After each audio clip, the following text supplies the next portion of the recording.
পুলিশের তাড়া খাওয়া একজন আন্ডারগ্রাউন্ড রাজনৈতিক কর্মী যে কিনা প্রাণের ভয়ে লুকিয়ে বেড়াচ্ছে কলকাতার অলিতে গলিতে, মানে সেখান থেকে কিভাবে সে একজন রাশিয়ান পপ কালচার আইকন হয়ে ওঠে। আর শুধু তাই নয়, গ্ল্যামারের চূড়ায় বসে কিভাবে সেই একই মানুষ একজন ধুরন্ধর কর্পোরেট হোটেল মোগলে পরিণত হয়, সেটাও একটা বিরাট প্রশ্ন। একদম।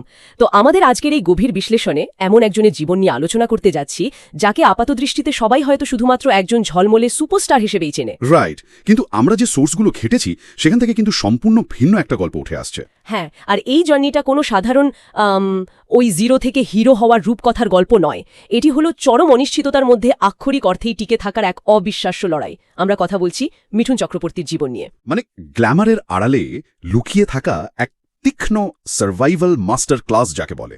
আর সবচেয়ে ইন্টারেস্টিং ব্যাপার হলো, এই গল্পটাকে শুধু বলিউড বা বিনোদন জগতের কোনো সাফল্যের কাহিনী হিসেবে দেখলে এর মূল নির্যাসটাই হারিয়ে যাবে। ঠিক, আমাদের একটু বৃহত্তর প্রেক্ষাপটে দেখতে হবে। একদম তাই। আমরা যদি একটু তলিয়ে দেখি তাহলে বুঝতে পারবো এটি হলো অ্যাডাপ্টেশন, মানে নিজেকে পরিস্থিতির সাথে পুরোপুরি মানিয়ে নেওয়ার এক চূড়ান্ত উদাহরণ। মানুষের টিকে থাকার প্রবৃত্তি যখন তার বুদ্ধিমত্তা আর প্রতিভাকে পরিচালিত করে, তখন সেই মানুষটা যে শুধু নিজের ভাগ্য বদলায় তা নয়, সে পুরো একটা ইকোসিস্টেম বা সিস্টেমকে নিজের সুবিধার জন্য ব্যবহার করতে শিখে যায়। হ্যাঁ, আর আজ আমরা সেই মেকানিজমটাই ডিকোড করার চেষ্টা করব। তাহলে সেই মেকানিজমের একেবারে শুরুর দিকে যাওয়া যাক। 1950 সালের 16 জুন কলকাতার এক অতি সাধারণ মধ্যবিত্ত পরিবারে গৌরাঙ্গ চক্রবর্তীর জন্ম। হ্যাঁ, 60 এবং 70-এর দশকের কলকাতা মানে একটা অদ্ভুত অস্থির সময় ছিল তখন। একদম, একদিকে মধ্যবিত্ত পরিবারের সীমিত আয়ের টানাপোড়েন, অন্যদিকে চারপাশের রাজনৈতিক ডামাডোল। সেই বয়সের অনেক তরুণের মতোই গৌরাঙ্গ জড়িয়ে পড়েন তৎকালীন নকশাল আন্দোলনের সাথে। আর ব্যাপারটা কিন্তু এমন নয় যে তিনি কোনো শখের বশে রাজনীতিতে এসেছিলেন। তৎকালীন আর্থসামাজিক বঞ্চনা আর তারুণ্যের চরম আদর্শবাদ তাকে এই পথে টেনে নিয়েছিল। কিন্তু এই পথটা তো ছিল মারাত্মক বিপজ্জনক, মানে জীবনের কোনো নিশ্চয়তা ছিল না। রাইট, জীবন আক্ষরিক অর্থেই খাদের কিনারায় ঝুলছিল। আর ঠিক সেই সময়েই ঘটে এক ভয়াবহ ঘটনা, তার ভাইয়ের মর্মান্তিক মৃত্যু। সোর্সগুলো বলছে এই মৃত্যুটা তার জীবনের পথ 180 ডিগ্রি ঘুরিয়ে দেয়। তিনি এই আন্ডারগ্রাউন্ড জীবন ছেড়ে দেওয়ার সিদ্ধান্ত নেন। এটি যেন কোনো ডার্ক পলিটিক্যাল থ্রিলার সিনেমার একটা দৃশ্য, যেখানে মূল চরিত্র হঠাৎ বুঝতে পারে যে তাকে স্ক্রিপ্ট পরিবর্তন করে সম্পূর্ণ নতুন এক জীবনে পা রাখতে হবে। এই জায়গাটা আসলে একটু গভীরভাবে বিশ্লেষণ করা দরকার। ভাইয়ের মৃত্যুটা শুধু একটা ট্র্যাজেডি ছিল না, এটা ছিল তার জন্য একটা চরম রিয়ালিটি চেক। রিয়ালিটি চেক মানে? ধরুন, যখন কেউ কোনো চরমপন্থী আদর্শের সাথে যুক্ত থাকে তখন নিজের জীবন নিয়ে তার খুব একটা পরোয়া থাকে না, কিন্তু যখন নিজের পরিবারের কেউ, বিশেষ করে নিজের ভাই মারা যায়, তখন সেই আদর্শবাদের চেয়ে পরিবারের প্রতি দায়িত্ববোধ অনেক বেশি বড় হয়ে দাঁড়ায়। হ্যাঁ, এটা একটা বড় ধাক্কা। ঠিক, তিনি বুঝতে পেরেছিলেন যে এই পথে থাকলে তার পরিণতিও একই হবে আর তার পরিবার পুরোপুরি ধ্বংস হয়ে যাবে। তাই নকশাল আন্দোলন ছাড়ার এই সিদ্ধান্তটা কোনো সাধারণ কেরিয়ার চেঞ্জ ছিল না। তাহলে কি ছিল? এটি ছিল সম্পূর্ণ একটি সার্ভাইভাল ইনস্টিংক্ট বা বেঁচে থাকার আদিম তাড়না।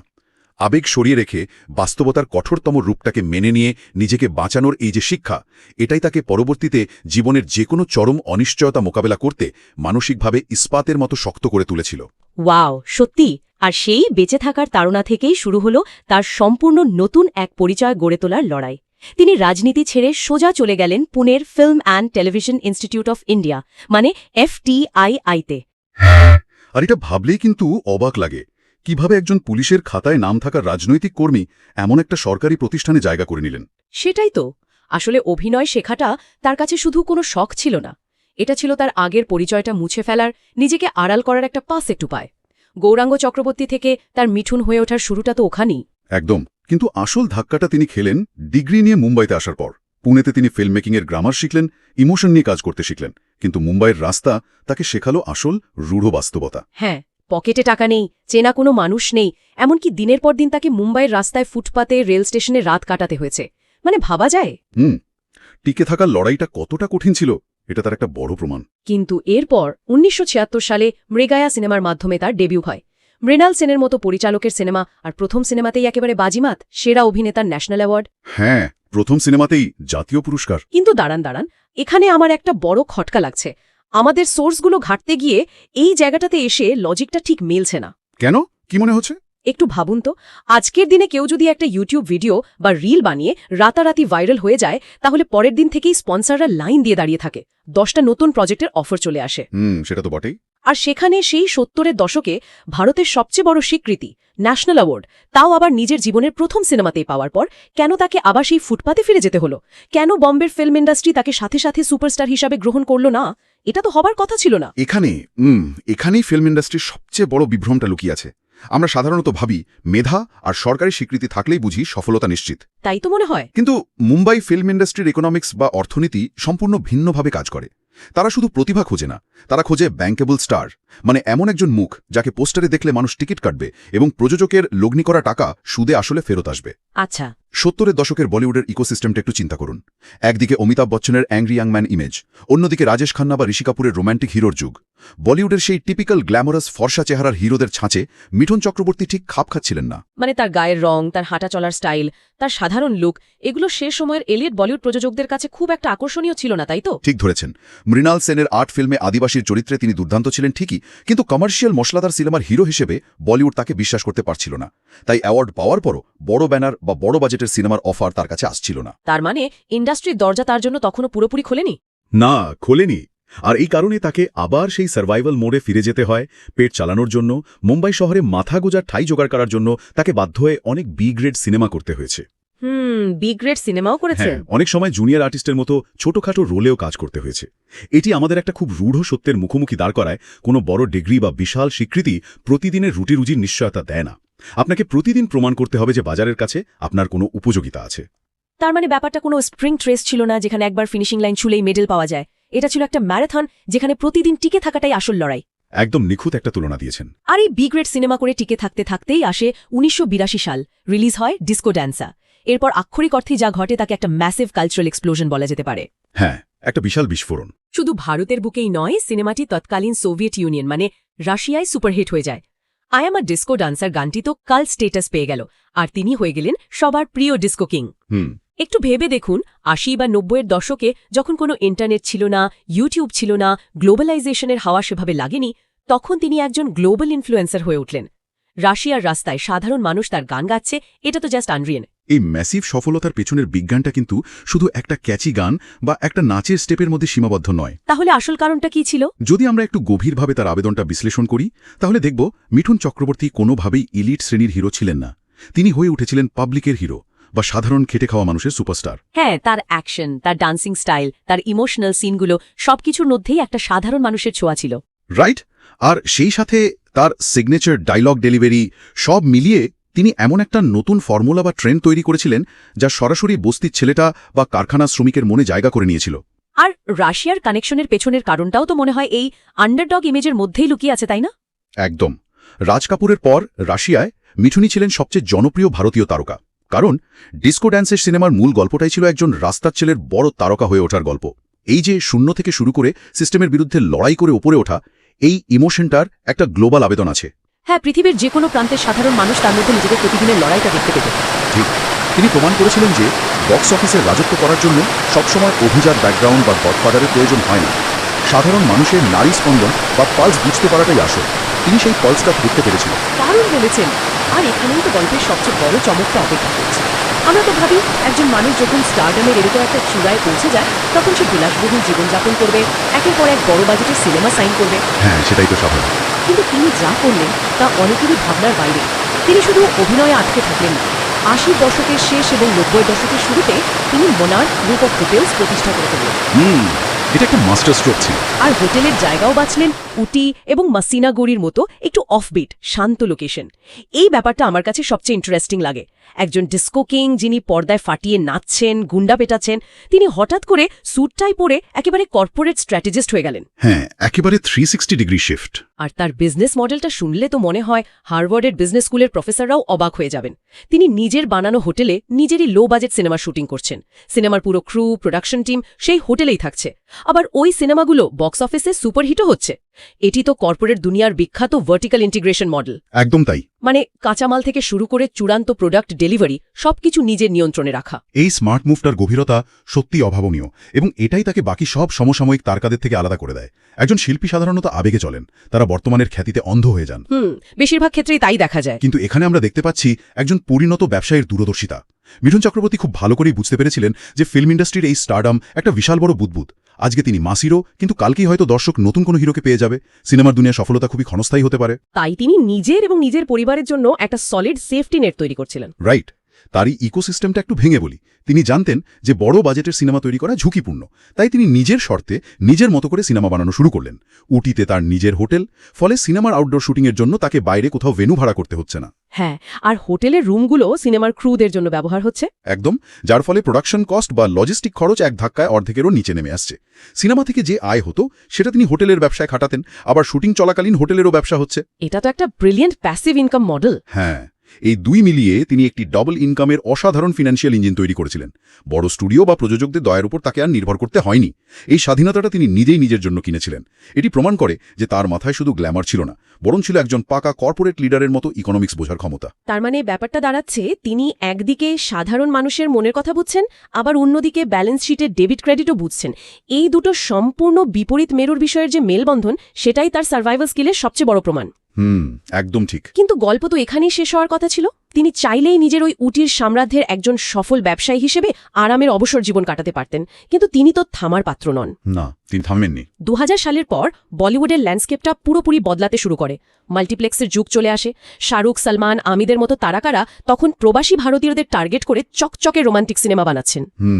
ইন্ডাস্ট্রির পুরো ইকোসিস্টেমটাই বদলে যাচ্ছিল তখন। হ্যাঁ, আর সেই সময় দাঁড়িয়ে মিঠুন বুঝতে পারলেন যে তার সেই 80 দশকের ডিস্কো কিং বা অ্যাংরি মাস হিরোর ফর্মুলা আর কাজ করবে না। আর তখনই শুরু হলো তার সেকেন্ড ইনিংস। রাইট। তিনি নিজেকে পুরোপুরি ভেঙে নতুন করে গড়লেন। গুরু, ওএমজি কিংবা গোলমাল সিরিজের মতো সিনেমায় তিনি কখনো গুরুগম্ভীর বিলেন, কখনো ধূর্ত ব্যবসায়ী, আবার কখনো কমেডি চরিত্রে দারুণ ক্লাসি পারফরমেন্স দেয়া শুরু করলেন। এই যে নিজেকে ভেঙে নতুন করে গড়ার ক্ষমতা, বিজনেস স্ট্র্যাটেজিতে একেই বলে রিইনভেন্ট অর ডাই। হয় নিজেকে বদলাও, নয়তো হারিয়ে যাও। তিনি জানতেন যে সময় বদলেছে, তাই তাকেও বদলাতে হবে। তিনি নিজের ইগোর কাছে বন্দী হয়ে থাকেননি। হ্যাঁ, অনেক সুপারস্টার তো এখানেই আটকে যান। ঠিক, অনেক পুরনো সুপারস্টারই নিজেদের বয়স বা পরিবর্তনশীল সময়টাকে মেনে নিতে পারেন না। তারা চিরকাল হিরো হয়েই পর্দায় থাকতে চান এবং একসময় হারিয়ে যান। কিন্তু তিনি স্টারডমকে নিজের অস্তিত্বের সাথে মিলিয়ে ফেলেননি। তিনি জানতেন যে তিনি একজন অভিনেতা, এবং চরিত্রাভিনেতা হিসেবে কাজ করাটা কোনোভাবেই তার অতীত সুপারস্টারডমকে ছোট করে না। এই ফ্লেক্সিবিলিটি বা নমনীয়তাটাই তাকে ইন্ডাস্ট্রিতে রেলেভেন্ট রেখেছিল। আর শুধু বড় পর্দা কেন, এরপর তো আসে টেলিভিশনের দুনিয়া। যখন অনেক বড় বড় বলিউড স্টাররা টিভিতে আসতে দ্বিধা করতেন, তিনি তখন ডান্স ইন্ডিয়া ডান্সের মতো রিয়ালিটি শোতে গ্র্যান্ড মাস্টার হিসেবে হাজির হলেন। হ্যাঁ, ওই শোটা তো বিশাল হিট ছিল। সেখানে তার বলা কি বলতি পাবলিক ডায়লগটি তাকে এমন এক নতুন প্রজন্মের কাছে জনপ্রিয় করে তুলল, যারা হয়তো ডিস্কো ডান্সার রিলিজের সময় জন্মায়নি। একদম সত্যি। এরপর তো আমরা দেখেছি তিনি রাজনীতিতেও প্রবেশ করেন পাবলিক সার্ভিসের জন্য। কিন্তু এই পুরো জার্নি শেষে আমার মনে একটা প্রশ্ন সবসময় ঘোরে।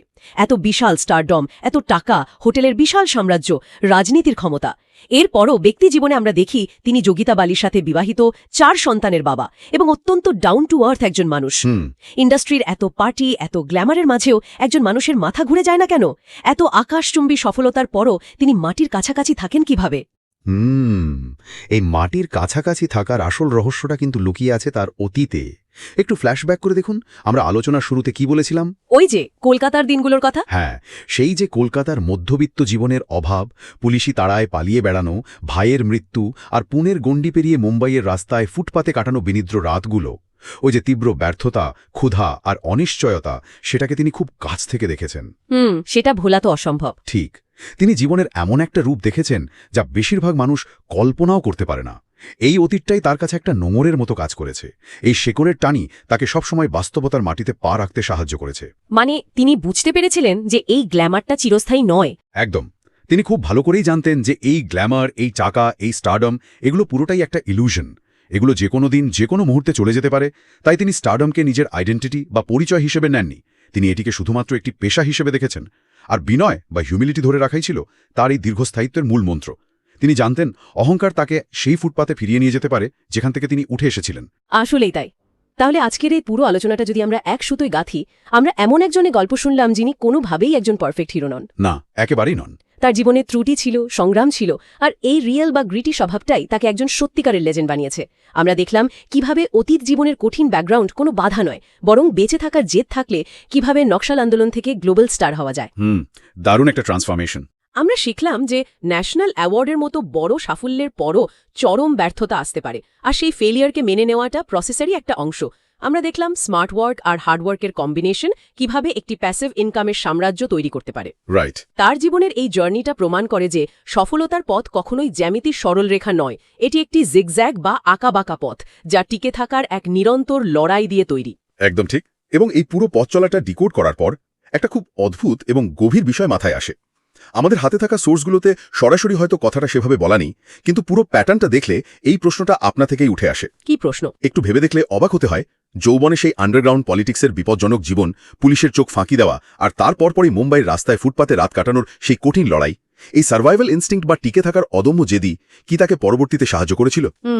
সাহায্য করেছিল কোন অর্থে? মানে বলিউড নামের গ্ল্যামারাস কিন্তু চূড়ান্ত নিষ্ঠুর এন্টারটেইনমেন্ট ইন্ডাস্ট্রির ভেতরের রাজনীতি বুঝতে এবং কর্পোরেট দুনিয়ার জটিল ব্যবসায়িক চালগুলো ধরতে হয়তো রাস্তার সেই কঠিন লড়াইটাই ছিল তার জীবনের সবচেয়ে বড় এবং আসল মাস্টার ক্লাস।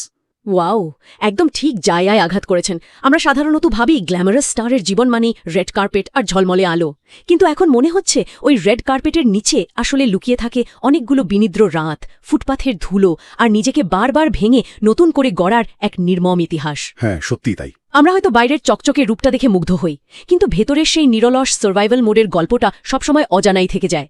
হয়তোবা ওই কলকাতার রাস্তাই তাকে শিখিয়েছিল যে কিভাবে পৃথিবীর যে কোনো কঠিন মঞ্চে নিজের অস্তিত্ব টিকিয়ে রাখতে হয়। এটা আসলেই ভাবার মতো একটা বিষয়। এই চমৎকার এবং ভাবনার খোরাক জোগানো বিষয়টি নিয়েই আজকের মতো আমাদের এই গভীর বিশ্লেষণ এখানেই শেষ করছি।